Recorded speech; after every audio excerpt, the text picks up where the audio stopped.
Kristina here with your Divine Love reading for the week of July 3rd through the 9th. Thanks so much for joining me. I'm going to keep the solstice special up just one more week, and I hope you'll take advantage of it. That'll be kind of fun. Also, there's really cool stuff going on in the spread this week, so yeah. Okay, so the first thing I want to talk about is Chiron went retrograde went retrograde on July 1st, and Chiron is a comet known as the wounded healer, and its placement in your natal chart will indicate for you kind of basically where your deepest wound is that you deal with sort of throughout your life, and oftentimes it is indicative of a wound that you've actually been carrying for several lifetimes, and possibly like through has been passed down generationally as well. So it's a really this is a really big important time for looking inward at, okay, it's safe, basically. It's like sort of energetically and galactically safe to take a look at those wounds because they are ready to be healed, released, worked through. And so this retrograde period goes from July 1st through I think February of 2018. So this is this thing that I've got under wraps right now. On Sunday, there will be the unveiling of basically what's going to be the July special, and it's related to this Chiron retrograde. So stay tuned for that. I'm really excited. It's not quite ready to be unveiled yet, but it is sort of the culmination of all the things I've been working on while I've been kind of on and off screen these past few months. But like I said, back to the reading, the way this is also working out in the spread is they're having me focus on one chakra per week in the sort of the second half of the reading. So I have this one deck. It's the Chakra Insight Oracle, and so it has different cards. This is the back. It has different cards and keywords and images associated with each chakra. So what I did, we're just going to start at the bottom and work our way up. So this week we're going to be looking at the root chakra, and it was really interesting the way the cards and the spread sort of found their way to sort of this focal point. We've got another Bowie card. I'm excited, and then a new deck is inserting itself this week, which I think is going to end up going with these chakra cards as we're kind of moving through this sort of Chiron period. I don't know how long this root chakra or the chakra section is going to last. It might be one cycle, so like here's 7 weeks with like root, all the way through the crown, but we might just cycle back all the way through this what do you call it, retrograde period. Sorry, I don't know why my language is all weird today. All right, so getting started. We are starting with the energies on our side. Yeah. So right now we've got the Ten of Forests on our side, and this is about burning your house down. Well, not your house per se, but this is basically a minor arcana tower card. It is very much related to the Ten of Swords. Basically, it's clearing out space so that new things can grow. There is a really specific, it's a species of sequoia, I think, that the seeds that are held within its cones cannot be released except through fire. And so, all of the efforts, especially in California where these sequoias are, they can't regenerate. The forest can't regenerate, and all the efforts in places like California to suppress fire actually prevents the forest from maintaining its own health. Okay, so in this wow, so for all of us who are engaging with the video this week, what your energy surrounding you is like, hey, stop trying to control everything. You really kind of have to let some stuff burn down and be a little bit out of control. Otherwise, I mean, a little bit out of control, not totally out of control, because otherwise it's going to turn into a tower card, okay? Fire suppression gone on too long will turn into a wildfire that absolutely cannot be contained. So go ahead and let some things burn this week, because what it's going to do is allow and release some seeds that need to be planted so some regeneration can happen. So this looks scary, but it's actually really kind of awesome, okay? It's a reassurance to us on this side to go ahead and let some things burn because it's meant to. Otherwise, it will get out of control later. Drawing us into alignment with divine love. You'll see why there's not, let me just talk about this. So drawing us into alignment with divine love, we've got the Nine of Seas. I love it. I love it. Okay, so this is wishes coming true, but in this sense, the way it's being shown in this card, we've got the pod of dolphins and there's one swimming ahead, and you can see it's also in the glare of the light. This card is, for things that are drawing us into alignment, it's like, yes, it's really good and great to be with our peeps, with our tribe. That's actually in our root chakra too. But it's also important to not sort of dim your own light as a way of sort of fitting in. And it's the confidence to just be like, yeah, I'm just swimming ahead, I'm doing my thing, and I know it's my thing, so I don't have to be I don't feel vulnerable or like an outcast for swimming a little bit on my own, okay? Because the reason why you're swimming off on your own is because you're following your light, okay? And that's obviously, that would be a thing that would draw us into alignment with divine love, this big love that we are meant to express. All right. There's something else here with this Nine of Seas. Oh, and also, you know what? Have fun. Have some fun. It is time to have fun. Especially when we see what the third card was. Yeah, it's time. It is, okay, so part of it is, yes, follow your light, be kind of on your own, and that's cool, but also don't forget to have fun while you're doing it, okay? It's not just like all work, all right? And on that note, I am going to go to the thing. This isn't, so ordinarily the third card, the card kind of at the bottom, would be kind of what's drawing people out of alignment. I don't feel like that's the case this week. The bottom cards kind of lined up with the card that was the root chakra card, and I think this is actually saying more about what kinds of things to focus on in conjunction with the root chakra. They had me pull some other cards about what the challenges are this week, so actually, yeah, let me save this root chakra thing until the end, and I'll show you what the challenge is, which is what the card that would ordinarily be in this position. Okay, so on our side, it's the search, and the additional words here say feeling lost, confused, and lonely. So, hello. It's like, yeah, go your own way, but don't forget, like, have fun, go socialize, go be with some peeps, and the challenge is, as we're kind of searching, kind of, oh, look at that. I love when they echo this way. So this light, in our search, in our seeking, in our, our pursuit of our own truth, our own divine light, our own highest divine expression, there is a little bit of a danger of kind of leaving the crowd so far behind that we become lonely and we don't have anything. But it's really about kind of finding the balance between the two. I feel like there's a section of the audience who need to be pushed a little bit to go off on their own, and then another section of the audience who needs to socialize a bit more, okay? Plain and simple. So that's, again, of the challenges to be faced, there are definitely worse ones, so this is pretty good. Okay, on the counterpart side, I'm going to do all of the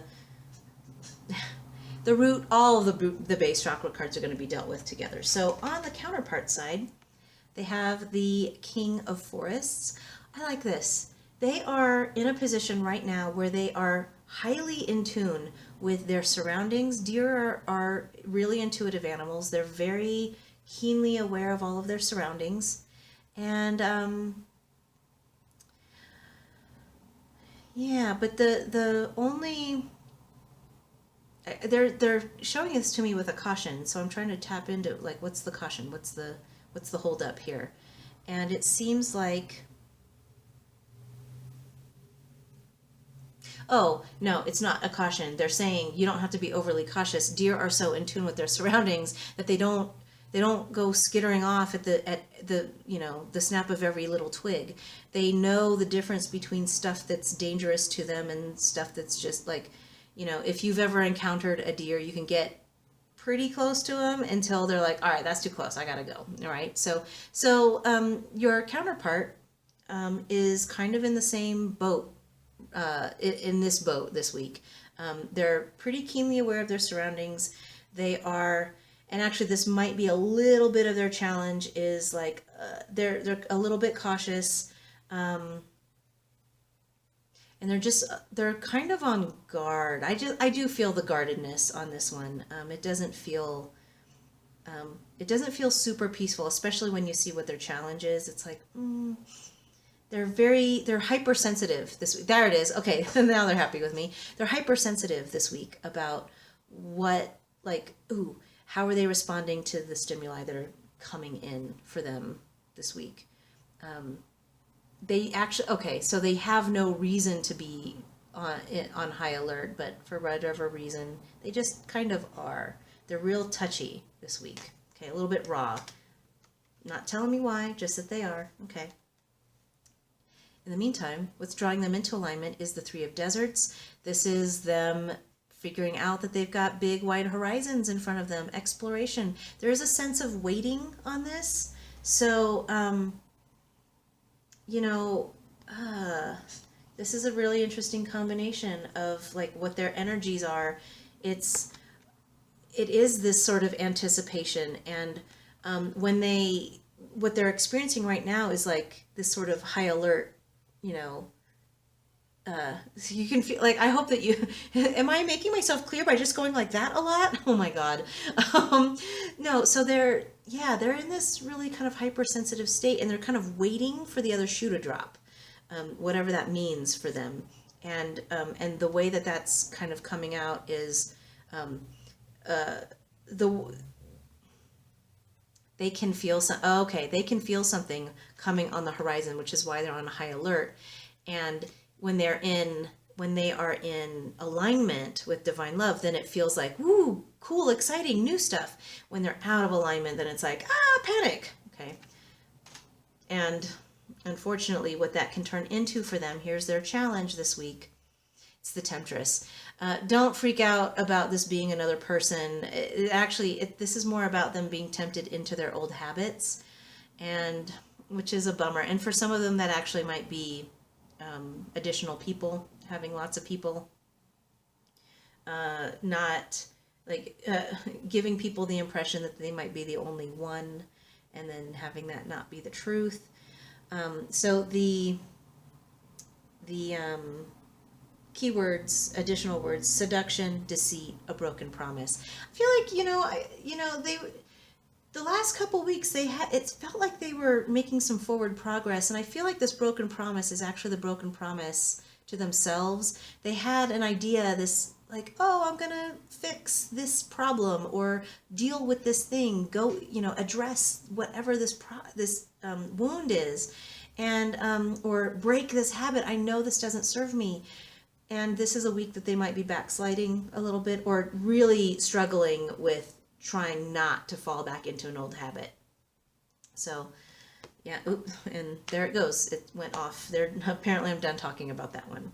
Now this is really interesting. So then they had me pull another card. This is the energies between the partners. And I think this is why I'm like, ooh, wow. So a lot of the energies in the private readings I've been doing this week have been, okay, I've been following directions, guides, I've been following your signs, I've been reading your signs, I've been doing everything you told me to do, and the energy feels one way, and the 3D reality is totally something else. It does not match up, and what gives? And I think that there is a portion of the audience for whom the energies have shifted, where there's, there had been a cosmic intention, like our guide, because we have free will, it's like all our guides can do is give us opportunities to come into our highest expression. I don't know, why am I so short in this frame? Okay, maybe I'll sit up, have some posture. Okay. Yeah, so there's been something, they'll give us opportunities to kind of live our best lives and find our fullest, highest expression.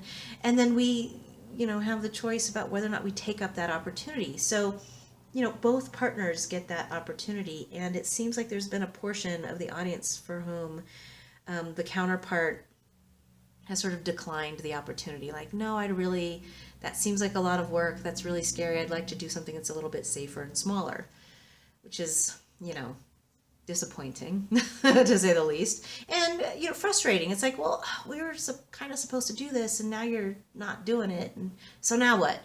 It doesn't mean that love is not available to you or anything like that. It just means like, okay, so some shifting is going to happen and the universe will bring you someone who is, again, aligned in the same way, and has the potential to bring in that big love that you're seeking. Okay, so all of this preamble is here because the card this week for this, like the energies between the two, is soulmate. And I was like, really? Because I'm feeling like this is another week of like energetic separation. And then the two cards, this one and the one that's now on the floor. Let me see if I can get it without. Oops. And this Temptress card. These two feel like each person kind of going off on their own. This is a path that diverges. And like I said, for some of you, that means the person has chosen a path that is not in alignment or is not moving toward a romantic relationship, a romantic framework for divine love to express itself. Okay. And because of that, when I first drew a card, I didn't even draw the card, like a card popped out and it was relationship. And I was like, I don't understand this card. Can you give me a clearer message? And it wasn't because I said, no, I don't want that. It wasn't that. I was like, I don't understand. I'm not getting how this works, how that is in line, how relationship would be in line with what's going on here with the challenges and kind of the rest of the energy I'm sensing. And so then when this one came out, it was like, okay, I get it. And I'm still kind of frustrated on behalf of my clients who are kind of, in this space of, I did all this stuff in 5D, the energy is doing this, and then the reality is like, we all have to walk our separate ways. And I do think that for a portion, it actually is about the separate ways thing, but it's, this, I feel like relationship and this card, this soulmate card coming out, is an acknowledgement that us, okay? Those of us who are engaging with this video are on a path toward divine love as it can express itself in the framework of a romantic relationship. Now, some of your partners have made some free will choices that this is too big and too much and they don't want to do the work. And the thing is, it's not even that big of work for a lot of them anymore. It's kind of like, okay, now you have to get the dustpan and sweep, like all the dirt and everything you swept up into a pile. Now you have to take the pile and actually put it in the trash or take it outside. And they're like, oh, but that's hard. It's like, really? That's like kind of the easiest part, or, it's like, it's such an easy thing. And so why not just do and you already swept up, right? So that's what this card is doing. It is, along with the relationship card, which I think is worth mentioning because, I just needed some clarity as the reader going, what do you mean by, I don't get this? And they're saying, this is an acknowledgement for those of you who are finding your partners diverging from your path, that yes, this is a path toward this ultimately, possibly not with this person, okay? They may or may not figure it out when they go, oh, you know what, this thing I'm choosing, this, the safe path that I'm choosing isn't very satisfying. So maybe I will go back and do all that work anyway. And by this time, that one neat little pile that was all ready to be swept up is now like kind of respread around. So this is a really tortured metaphor analogy. So yeah, like that's the acknowledgement. This is also, but for others of you, like I said, some of you are in the boat of it's okay to let this person go because you're still on the path toward this. You had been on the path toward that. They were part of the path toward that. It wasn't for nothing.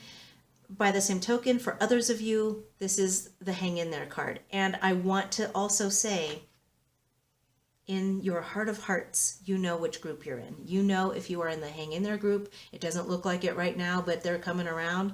Or if you are in the, yeah, they made some choices and you have to get into a much deeper state of detachment, as in, all right, I'm going to be more actively seeking partnership with somebody else now.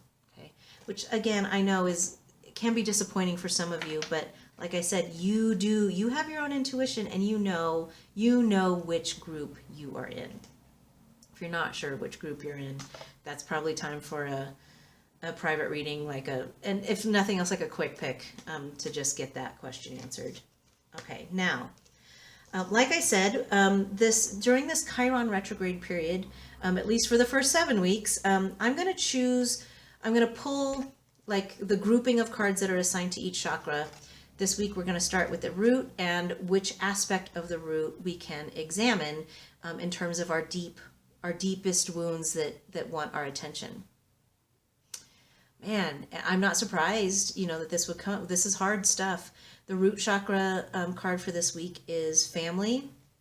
The keywords are belonging, tribe, community, and culture. And what is shown here is a nest. It has a few feathers in it, and there's also 2 eggs.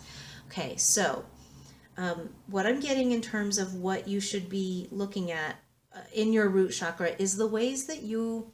So if you're, sort of the obvious one is, well, what family woundings? What woundings are you carrying that you learned through your family? Probably parents. But this tribe and community card is recalling this dolphin situation to me too. So it's not all about, it doesn't have to be like, oh, now I have to go revisit, that whole terrible thing.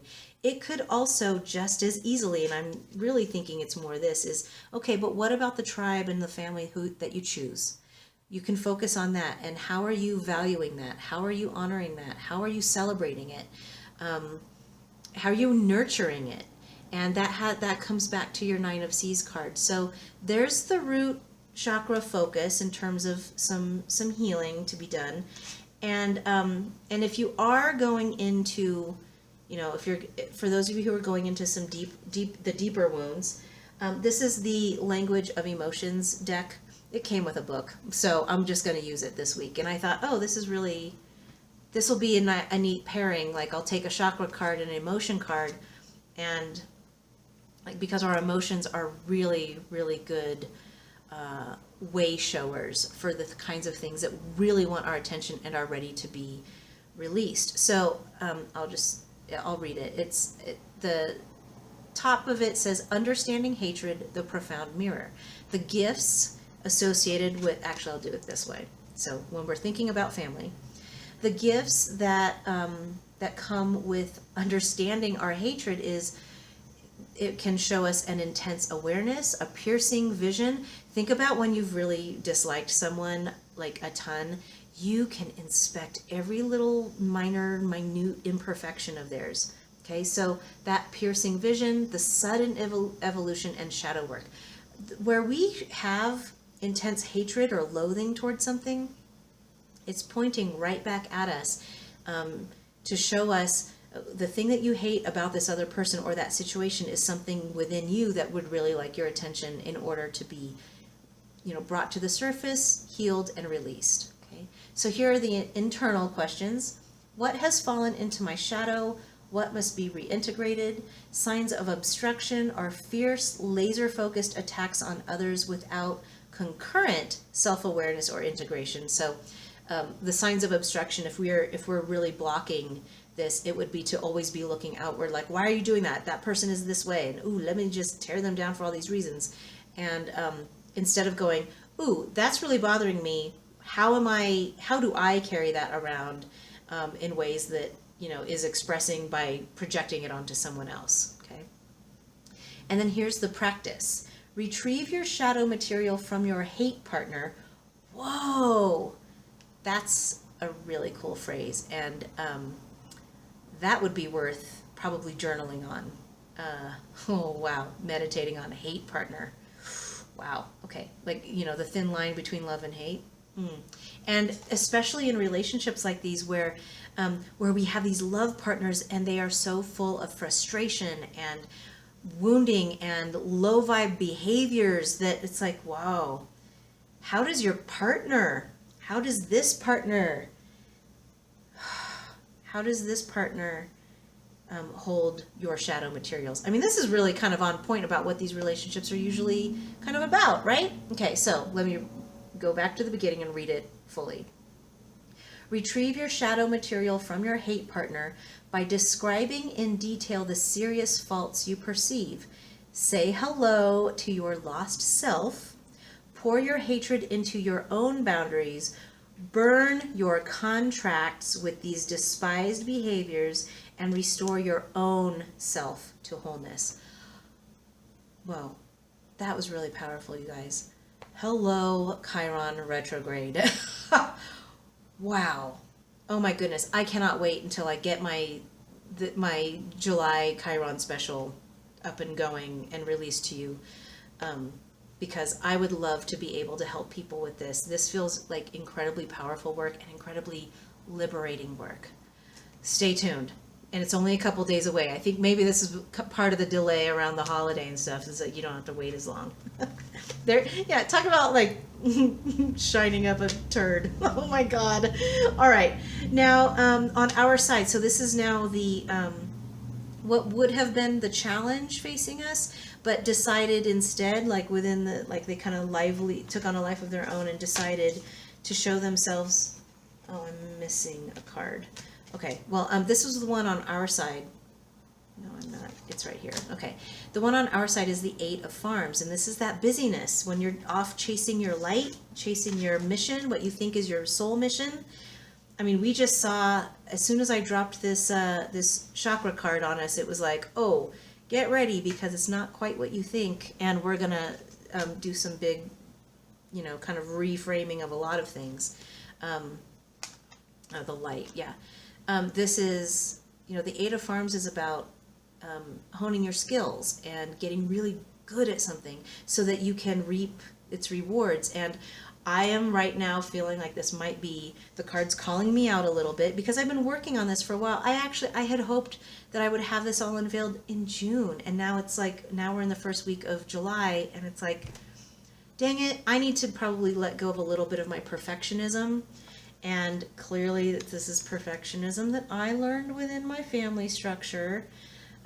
I won't bore you with the details of my story except to say that, as a high achiever, that didn't come from nowhere.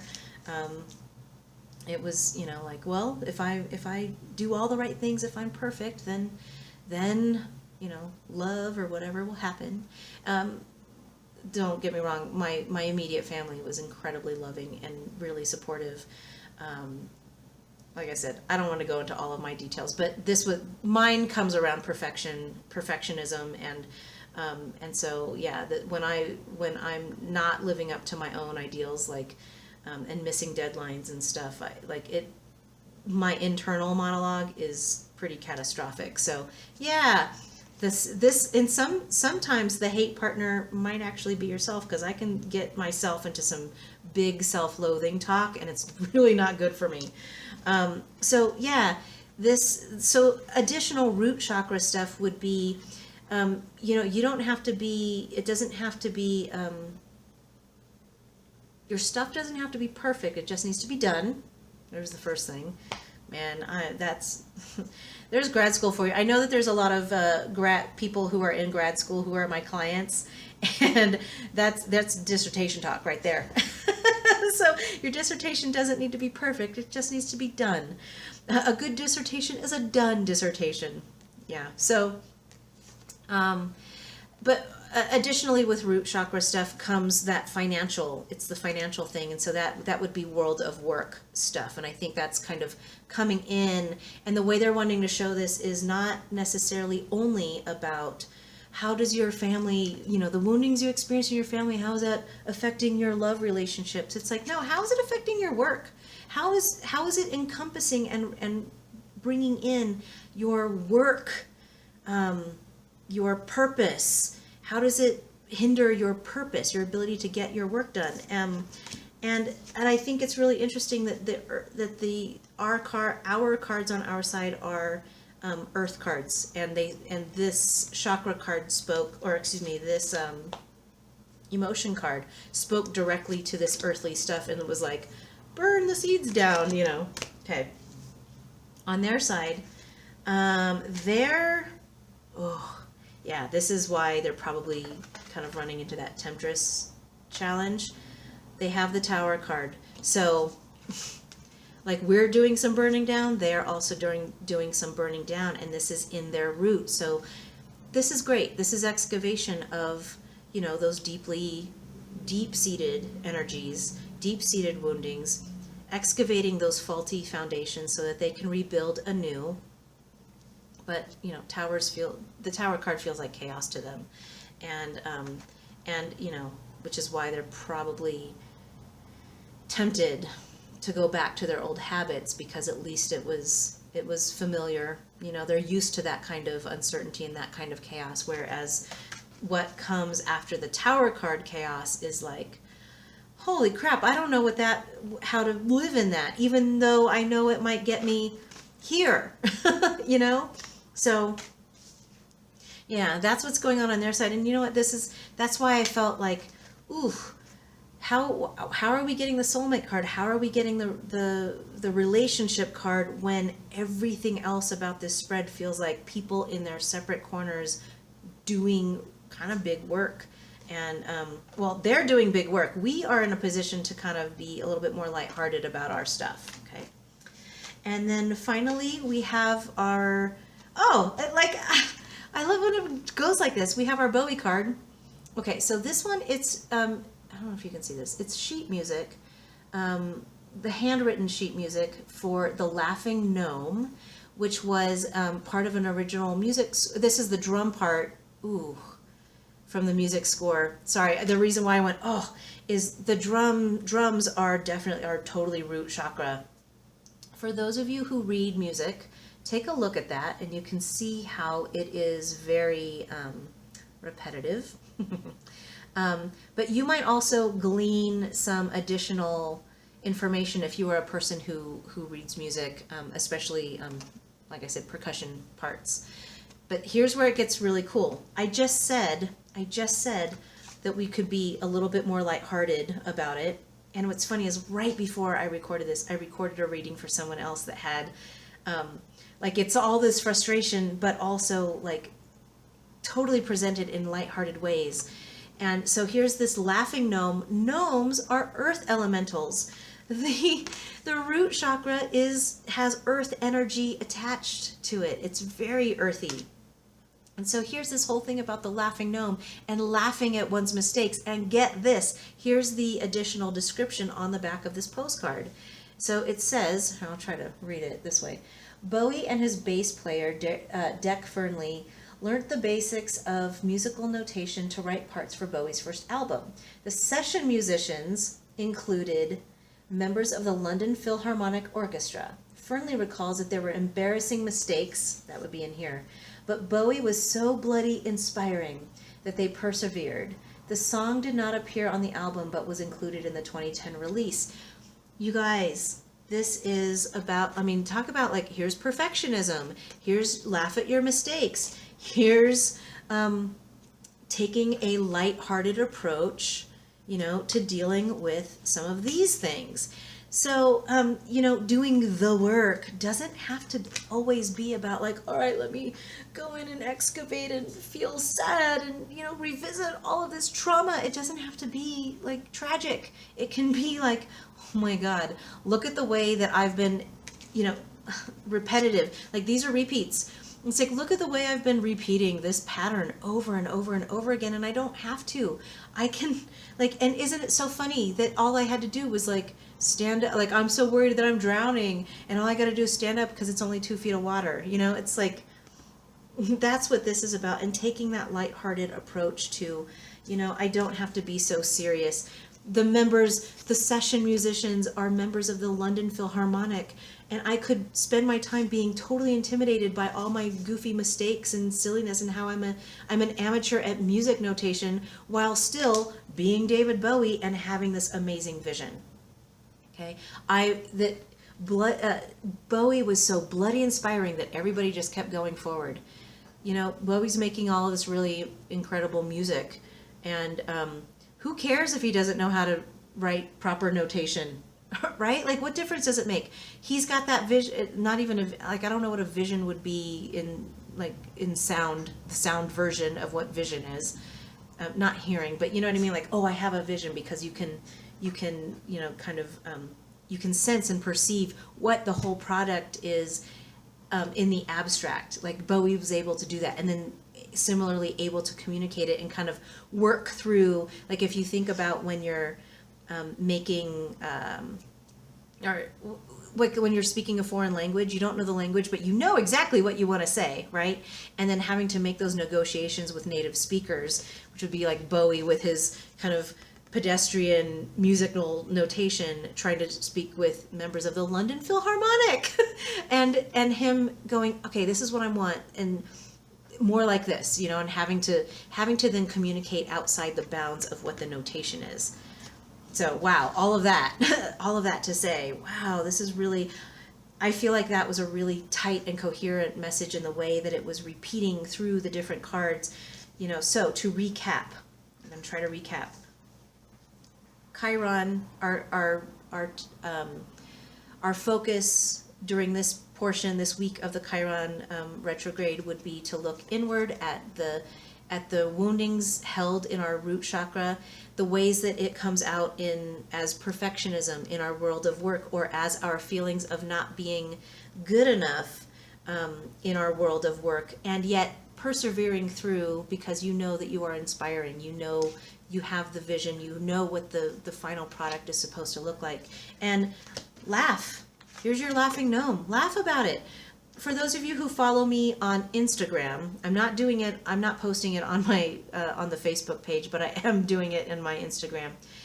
If you're following me on Instagram, you know that I have a bunch of squirrels who live in my front yard or who visit my garden a lot, and it is pure chaos and mayhem with them all the time. They make me laugh, and it's really hard for me to take myself seriously when, I feel like I'm rushing off to work this morning and one of the squirrels is sitting on the post looking at me. I'm like, oh, hi little squirrel.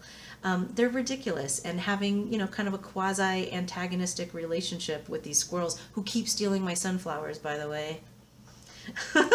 It's I can be really serious about my garden, and then also kind of just have to shrug off the fact that squirrels are destroying a section of my garden because they just really like these sunflowers. So yeah, keep in mind, or keep your eyes peeled for more Bowies, the way that Bowie is appearing this week. I had a really interesting one last night as I was falling asleep, and I had asked for a sign about something, and there he was, embedded and coming with his little message right behind him. So it's pretty exciting stuff. Don't lose hope.